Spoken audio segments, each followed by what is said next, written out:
In the wake of devastation, dozens of residents Just coming to look and see the damages. flocking to a Dundalk overlook in utter disbelief, At any given time, things happen. with no option but to stop and stare. Scary, very scary. As the port of Baltimore behind them is also brought to a halt. Despite processing trucks still maneuvering inside the terminals, no vessels allowed in or out the channel until further notice, sending incoming ships scrambling for new ports. For the inbound vessels now, they'll be able to reroute, right, to those other destinations and have a sort of a minimum impact. And the ones on this side of the now sunken Key Bridge stranded.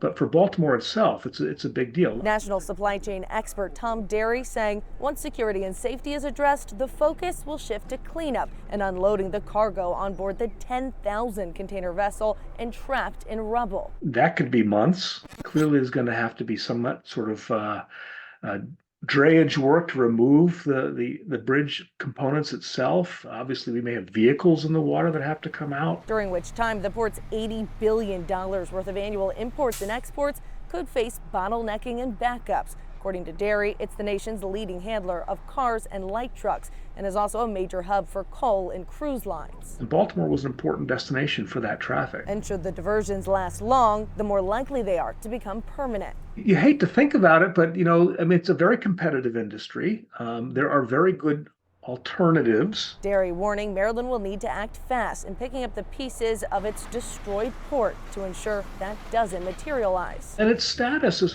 a major U.S. port, if that's called into question, then yeah, that's a blow to the city's economic base for sure. Especially for the 140,000 jobs linked to the port and the more than 15,000 workers directly employed there. They're going to suffer. That's for sure. They're going to be out of work for a while. Unsure just how long a while may be. All the ships comes this way. All eyes remain closely watching and waiting for answers. My heart goes out to everyone that's involved.